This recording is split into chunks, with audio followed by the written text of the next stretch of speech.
तो हमने इससे पहले हम लोग ने बेसिक मैथ में देखा था, पूरा नंबर सिस्टम देख लिया था। उसके बाद इंटीजर पढ़ा था।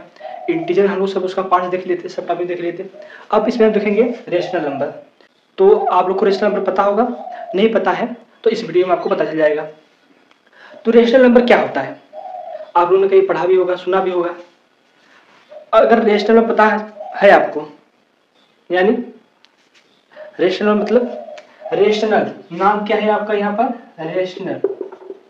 रेशनल रेशनल यानी रेशियो, रेशियो यानी फ्रैक्शन नंबर, कोई मतलब फ्रैक्शन है, फ्रैक्शन है नंबर, ठीक है। लेकिन अगर फ्रैक्शन है तो रेशनल है, ये बात जरूरी नहीं है, ठीक है।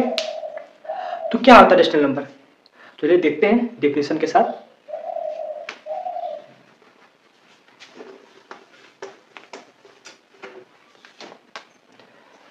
तो रेशनल नंबर क्या होता है,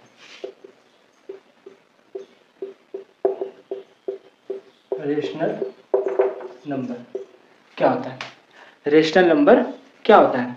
तो लिखिए those number, those number, those number written in form p by q and pq belong, ये हम लोग का बिलोंग का सिंबल है, ठीक है। बिलोंग इंटीजर एंड, सॉरी इसको लिख लीजिए, p and q belong integers and q is not equal to 0, then this is known as rational number।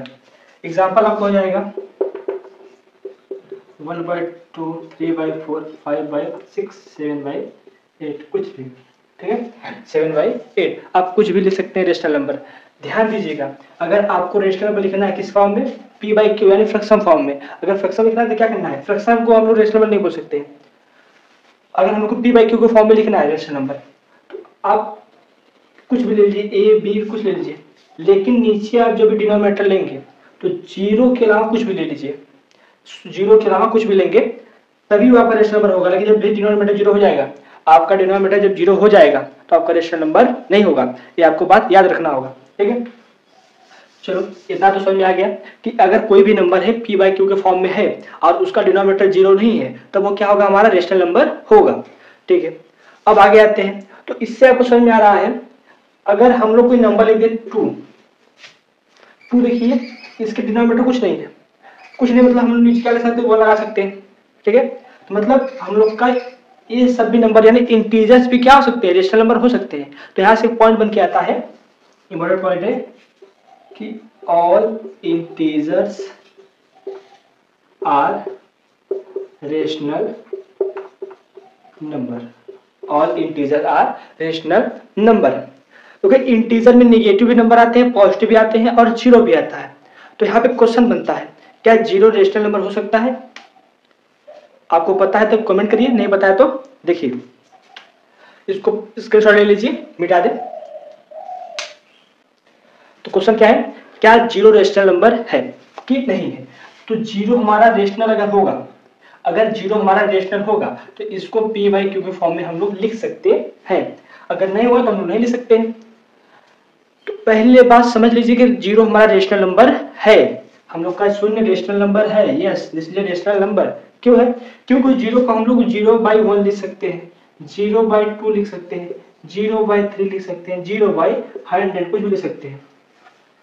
हम लोग डिफिनेशन क्या पढ़ा है, ऐसा नंबर जो p by q के फॉर्म में हो, जहां पर q is not equal to zero, यानी डिनोमिनेटर उनका जीरो ना हो। तो देखिए यहाँ पे डिनोमिनेटर जीरो नहीं है और इन सब का आंसर क्या रहता है, जीरो, सब जीरो बराबर है। किसके बराबर है? जीरो बराबर है, ठीक है। जीरो की जगह ऐसे जीरो लिखें या फिर ऐसे लिख सकते हैं, p by q के फॉर्म में लिख सकते हैं, इसलिए क्या होगा, ये रेशनल नंबर जीरो हमारा होगा, ठीक है। अगर हम लोग 1/0 लिख दिए तब ये हम लोग का नॉट डिफाइन होता है, इस सब के वैल्यू नहीं डिफाइन है, इसलिए इसको हम लोग रेशनल नंबर नहीं कहते हैं, ठीक है। तो भैया हम लोग ने समझ लिया कि अगर कोई भी नंबर p by q के फॉर्म में है तो रेशनल है, लेकिन ये पूरा डेफिनेशन नहीं है। क्यों नहीं है? p by q के फॉर्म में है और रेशनल है, ठीक है, लेकिन p और q इंटीजर भी होना चाहिए और q is not equal to zero, मतलब डिनोमिनेटर जीरो नहीं होना चाहिए। ये भी बात डिफिनेशन के साथ बोलना है, ठीक है। तो समझ में आ गया, अगर कोई भी नंबर p by q के फॉर्म में है और q is not equal to zero है तो हम लोग का रेशनल नंबर हम लोग पहचान लेंगे, अगर नंबर दिया है p by q के फॉर्म में। अगर हम लोग को नंबर पी बाई क्यू के फॉर्म में नहीं दिया है और डेसिमल नंबर दे दिया है, तब कैसे पता करेंगे? तो उसके लिए लिखिए, इंपॉर्टेंट पॉइंट है आपका, irrational number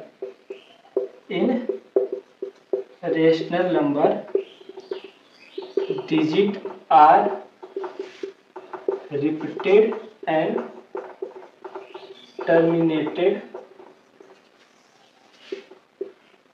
after decimals। मतलब कहना चाहता है कि अगर कोई भी नंबर डेसिमल में है, कोई भी नंबर आपका डेसिमल में है, तो बोला अगर डेसिमल के बाद नंबर टर्मिनेट हो जा रहा है या फिर सेम नंबर बार बार रिपीट हो रहा है, तब वो आपका डेसिमल नंबर क्या होगा? रेशनल नंबर होगा। क्या होगा?